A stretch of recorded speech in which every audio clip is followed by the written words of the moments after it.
Jesus and the apostles foretold that true worship would be corrupted and lost.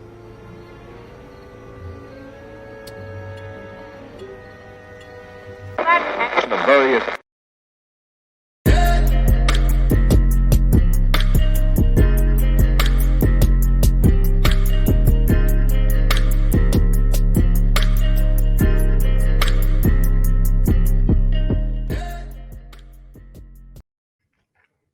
And joining your boy today is another good friend of mine, someone who has been born and raised in this cult, just as I have.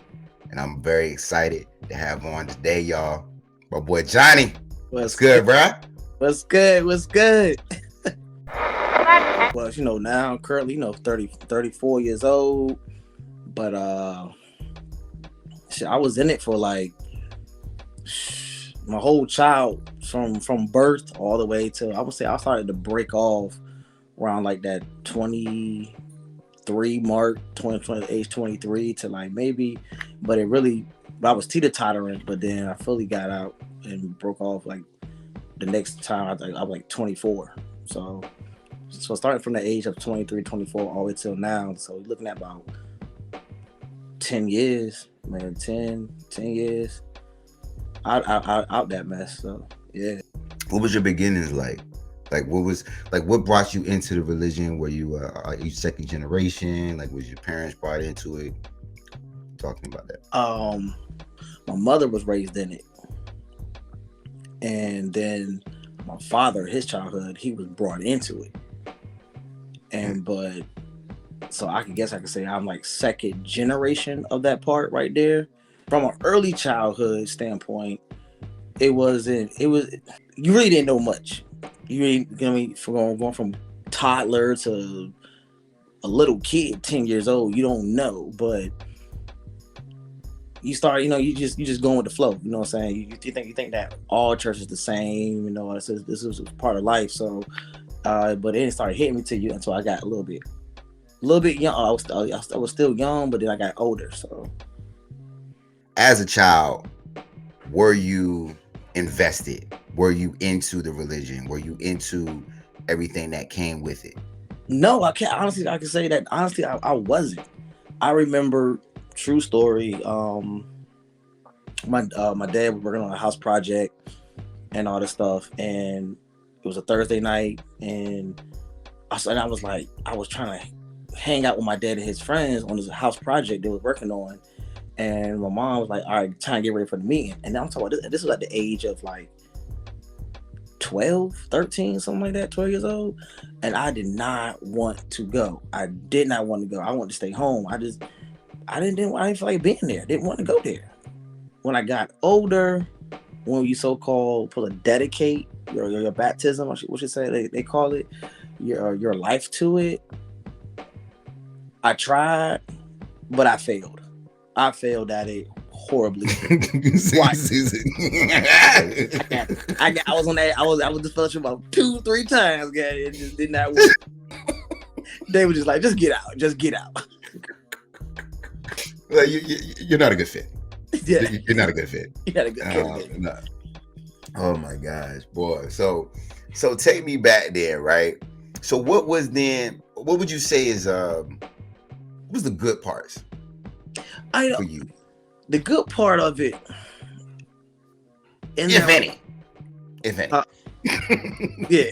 Nah, the good part I would say is where the biblical teachings, how they break it down, that was the good part, because you got a good understanding of different people, events, characters of the ancient Bible teachings and all that. That was a good part. Another good part I would say was it was just one book, which is it helped you with public speaking or speaking out on your own to sound more correct. So not talking like with slang, proper speaking, fluently reading and all that. So that was a good part. And then the other good part was the theocratic. Yeah, the theocratic part. Yeah, everybody don't know how they still use the BE book. How you do your talks with the pronunciation, tone, monotones, and all that stuff. So it helped you with, that was a good part. but other than that, but then I would say the other last good part was it did make some of the guys grow up a lot, always faster and more mature. I ain't gonna do but so much out here in these streets. You know, we're gonna leave, but like I'm gonna respect more women compared to dudes that never been in church or a religion of Jehovah's Witnesses like that. Like but for example, you would take dating more seriously. Yeah. Now, even though we stray away from that religion and that cult, but still, it's like I'm not gonna be out here toying with my life, my time, and another female's time in life. So it matured us up, but that's the only good things about that in itself. See, now that's gonna take us down another rabbit hole, right? So let's go down that hole real quick. Dating. Yeah. Okay, like dating and coming up in the religion was it's just different. It's just different for teenagers, because like you just said, you take things a little bit more seriously. Now the thing is that it's a good thing, or it sounds like a good thing, right? Yeah. But then again, you're not as open-minded. You know what I'm saying? Like as you should be when you're dating and trying to get to know someone. You know what I mean? So I would definitely say the closed-mindedness is something that sticks out to me. But what would you say is something that stuck out to you when it came to like dating and coming up? Well, it was too nosy, because I'll talk about what I'm about to say is I'll talk about everybody around this world. When adolescent, teenager, whoever likes a boy, girl meets boy, boy meets girl, they go hang at the movies, whatever. Yeah. Or you turn 18, you turn, let's say 22, 23 years old, or 30, and you be in your 30s right now. They gonna say, oh, you need a chaperone. Mm-hmm. Why do I need a chaperone? I'm a grown ass man. I'm grown. My God! I don't need it. Like, don't tell me. Oh, I didn't have time for that, bro. Exactly. Like ain't nobody there. And it's like, oh, you can't hold hands. You can't give her a kiss. Oh, you give her a kiss. Oh, got to put you in the back room and they command and reprimand you and maybe put you on display. Like, so you ever been in that situation? Hell yeah, plenty of time. Talk to me, dog. See, okay. Females was around me a lot. You know how we grew up. Females around, you know. Yeah, you know shit. Yeah, that's how we used to run. Okay, yeah. But when you wanted to date or you wanted to have or talk to a girl, the people in that religion acted like as if towards me they were like, oh, he's a bad one. He's don't talk to him. He gonna try to get your daughter and try to hit it and haul tail or whatever case may be. Like, damn, I'm just trying to get to know her, try to chill with her. Now, if at least if we get to that point, we do. But I'm just trying to, you know what I'm saying, talk to the prettiest chick out there. You know what I'm saying? Cool, like anybody would. But their mindset of that religion and dating, and then you start talking to other girls and see you walking around with them. These guys, they paint a picture to other people as you're stained, as you got a problem, like as if you're no good, and the only thing that we be good is to put on this fake facade of let me raise my hand for every question and in the Watchtower studies, or let me do look every time. Look. Like I'm not doing that. You got to average 3 comments a meeting. Exactly. The only ones I would say with the easiest answers what's God's name? Jehovah. There you go. That's all you're gonna get. Look, get your hand. Look, you had your hand up, confident as a motherfucker too. Looking like, I know that. Yeah. I know that. This is it. This is the one. That's get that mic.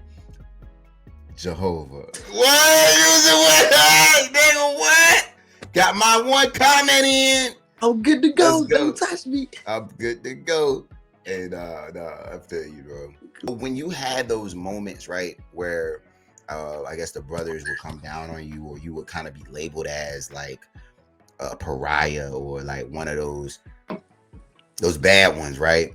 Yeah. When that happened, how would your peers how would they react towards you? How, like, what was their perspective? Because granted, we know the perspective of the higher ups and everything, but what was the perspective of your peers? But see, okay, the peers, I'm gonna break this down. The females was more intrigued. The females was more intrigued. They want to know. But I'm gonna break this down some more. And I'm gonna put, and I hope some witness boys my age or younger, or older than me, I dare you to come try to holler at me. When y'all see this, you gonna fake act like you out in those streets. Oh, yeah. And but then Sure. you go to, because you gonna act fake like it, because we all hung out, so you gonna act like that towards them girls. But you got to do it like me, that was saying, yo, I'm in these jinks, or I don't really claim the religion, but my parents make me go. Y'all gonna hate on me for no reason, because deep down inside, you want to be me. You want to do what I do. You want to have no curfew. You want to have the car with the sound system in it. You want to go to certain parties or certain areas or whatever case may be, and you know you ain't getting that. So it's like, so the peers, the girls were, you pick them dime a dozen, because why? They wanted the bad boy image, but they really want somebody that's really doing it though. And y'all witness, when them witness boys, they act like it. You know, you like, come on, bro. It's like, 'cause I have experience when dudes want to have a drink, and then and they say first sip, and they acting like they got dang on had 15 shots. You be like, what? Like, bro, what you are ain't you even finished doing? that motherfucker yet. You know what I'm saying? Exactly. Like, they acting like that, or you trying to, or a fight break out. They all acting all scared and whatever. Like, dude, hang on, like, come on, bro. But you want to act like it, but then you want to turn around. So it's like, so against me with them peers, the boys never really want to rock with me, except for the real ones today that's not in it no more. They was like, in which we all knew, because it was a code. You could tell who was real and who was fake. It was a whole code. It was a whole entire code. Like, you can tell, oh yeah, he a fake one right there. You know what I'm saying? Because why? He acting like it. Then when girls come around, he would act like a thug and all hard. But then when we showed up, I know how we showed up. They all of a sudden, oh, we gotta go. Why y'all leaving? Why y'all leaving? We got to go. There ain't one snitching out that motherfucker. Goddamn, got that look. Be the main ones out that motherfucker about to tell everything. Yes. No, I know exactly what you mean. I mean, other than that though, I mean, the peers were straight. I mean, they were pretty cool. You know what I'm saying? So, I mean, you had the ones that, you know, they knew who to come around. They knew the ones that the rock, and you knew who to chill with, who not to chill with. So. Now, my bad. See, look, I'm gonna stop you right there, my nigga. Because, so the code, right? And like knowing who to hang with and who not to hang with. So for people that are listening and watching this and don't know nothing about the religion, we gotta tell them what that shit look like. You know what I'm saying? We gotta tell them what that code was like and how you knew somebody was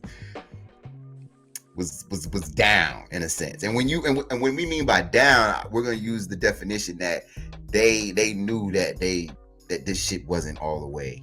You know what I'm saying? Like they understood that there were questions and critical thinking that was needed for this. You know what I'm saying? Or about this religion and so forth. So let's give them a glimpse of what that looked like, right? So how would you know somebody was down? How you would know is, okay, and I'm gonna use me and you how we rock. You know what I'm saying? Right. Yeah. And that's the code. We go back. Yeah, but that's the code we had. It was like, it was nothing that you had to show off or show out. Mm-hmm. And as well as, or especially with, I'm gonna use the guys right now.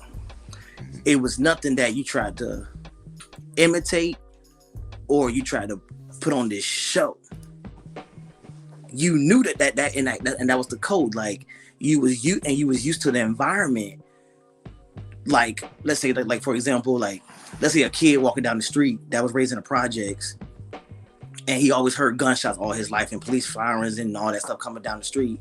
But then you take a dude from Bel Air, put him in the project, he want to act hard, and he's worried about police flying down the street and gunshots, whatever.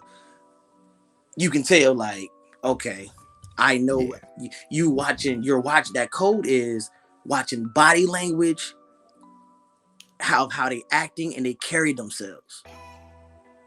And then if you get more depth into it, you for example, let's go hang out, and ain't gonna use some club or nothing like that. We're gonna use going to an HBCU game. Let me see you in a regular environment like that first. Are you so impressed with all the girls around? Are you gun-ho about trying to get with some girls? Because most niggas, you know what I'm saying, they're like, I'm just chilling. If I meet a girl, I meet a girl. If I don't. You can tell that's that code. You know what I'm saying? That's that code. They something that is really, the code is something that they haven't experienced, something that we used to seeing or doing every freaking weekend or every time we hang out or get a chill out or do something. It's almost like they were a narc. You know what I'm saying? Like they the ops. Like, you know what I mean? Like you felt like you just got those vibes. That's the best way I could kind of put it. Exactly. For anybody who might not know, like they just felt really narky. And exactly. You couldn't do much around them. And on the flip side of that, to kind of and leading into my next question, how was it with your outside peers or your worldly peers? The crazy thing is, actually, that was the easiest because because they had a wider mindset. They didn't see religion. They didn't see a cult. They didn't see nothing. They just saw you. So you and I had plenty of homeboys and homegirls that was like, oh yeah, yo, I'm a Jehovah's Witness, or I grew up Jehovah's Witness, whatever. And they would be more shocked and be like, oh snap, yo, my mom's one, or my dad, or my grandmother's one. Oh yeah. So it's nothing that they ain't used to seeing. They don't. You could be a Muslim, you could be a Buddhist, whatever. They don't care. Mm-hmm. But to that religion of Jehovah's Witness, they gonna say, oh no. Can't be around that. Can't do that. Look, either you're down or you're down. That's it. You know what I'm saying? Like that's the best way I can put it. But the crazy part about it was, to I say the real people I hung out with that wasn't witnesses, like you say they're called worldly, whatever, quote unquote.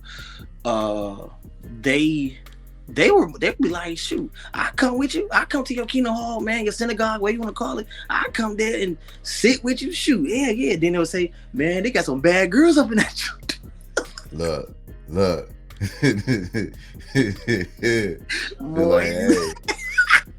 You're like, y'all come here every Sunday? Be like, Monday and Wednesday? Yeah. I know what you mean, but go ahead, my bad. Nah, you good right now. That's how it was. Like, you know, the worldly people, I don't know what's not worldly, but I don't call them worldly at all. I don't use their terminology, but the people that's not in that religion, they don't care. They don't care. They give zero fucks. I hate to say long as you ain't no person that's like, I worship the devil. You be like, yeah, that if you ain't doing that, you can care less. Which I ain't gonna lie. You said something like that to me, I'd be like, yeah. So I might just pick up a watch time and be like, yeah, here you go, bro. You might need this more than me. I'm gonna go ahead and walk this way. Look, that'll be grounds for me to go to the elders and be like, hey, you might need to look at Timmy. Because he this motherfucker here, nigga, this man is obsessed with the devil. Exactly. I know what you mean, though. All right, so your worldly friends, you had your witness friends, you know what I'm saying? We came up through the dating aspect of being teens. So all of that going on, right? How was your transition into adulthood? You know what? It made me better because it made you see who your real friends are, who are gonna have your back or support, as well as it opened up my mindset to accept any and everybody for who they are, what they are, you know what I'm saying, what they do. Like, you know, I met like girls that dance on the pole. Okay, so what? I'll actually still a good person. Just because you dance for money don't mean so. Okay, all right. You know, or I met, hung out with drug dealers, hung out with, like, it doesn't matter. So it helped me see a lot better, like, and it made me focus. It made me realize, what that religion tried to hold from you, and tried to transition your mind to think negative all the time about any and everybody that did not go with that religion. Yeah, like everybody isn't down with this. You know what I'm saying? Like, everybody don't fuck with this shit. You know what I'm saying? And it's okay. It's okay. Yeah. Like even when I was at school and they joked, but when I got in my adulthood, when I grew up, I could able to take somebody that's trying to joke me. I could take a hit, all right, because it is funny, you know what I'm saying, or help me get tougher skin. Like, I don't care. You can joke I don't care what you think about me. Like, so transitioning from that to the adulthood from that religion, and being teased about it or joked, whatever, or made a mockery, like, it made me grow up to say, like, I don't care what you think. I don't care how you feel. I can take a hit. I can take a joke. Like, because guess what? I'm gonna give one right back to you. That's interesting you bring that up, bro. Because I will say, out of the few pros of growing up as a witness, that is one of them, right? Because you develop a little bit of thick skin, in a sense, right, from the outside world. Yeah. From that I'm being very specific when I say that, about from the outside world. You don't necessarily have that thick skin internally, you know what I mean, when it comes to the elders, all that shit like that, right? You know, because there's a fear that's instilled in you. But I feel like that when it comes to the outside world, there's really nothing you can say to a witness that's really gonna fuck with them. You know what I'm saying? Because we get dogs sicked out on us. You know what I'm saying? With magazines. Like, you know what I mean? So it's not much you can do. But yeah, my 2 cents. Sorry. But nah, that's the whole thing. Yeah, like, people coming at us, cussing at us, would y'all get out in the neighborhood, or being slamming doors in our faces, being ridiculed, whatever. So I mean, yeah, like, it made you tougher, stronger. You know what I'm saying? I mean, I ain't knocking it, but I would tell you this though. I mean, I had two court cases one time back in the day when I was way younger, when they said, you know, hey, you know, when I had, like, you know, to see who I was, and I looked at the judge and I told him, hey, I'm a Jehovah Witness. Hey, that got me out of that.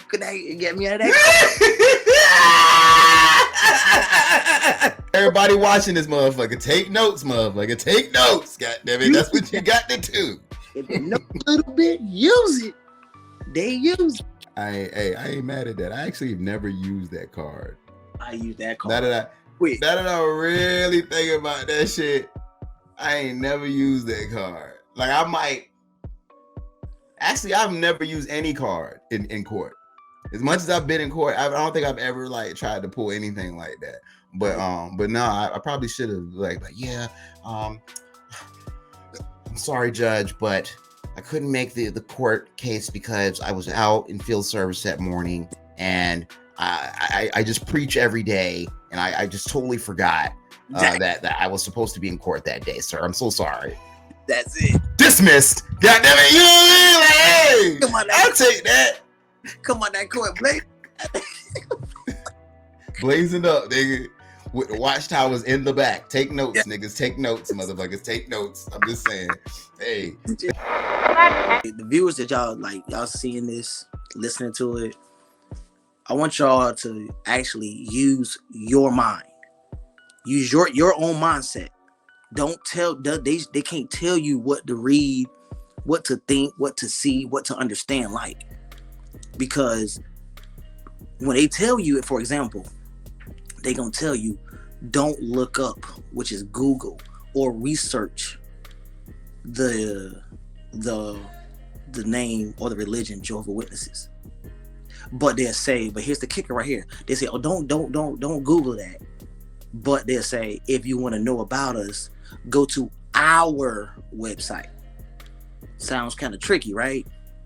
Think about it. Why would they tell you don't go to a worldwide brand of the truth, the real actual facts, when they say, nah, go to our website that we built, that we made up? Because if I had something like that myself, I'm gonna tell you what you only want to see, what you only need to see and hear. So I'm telling y'all viewers out there, listen to their words that they use. Pay and when I say, if you gotta pick up a dictionary, because they'll say, for example, oh, we recommend you to marry inside that religion.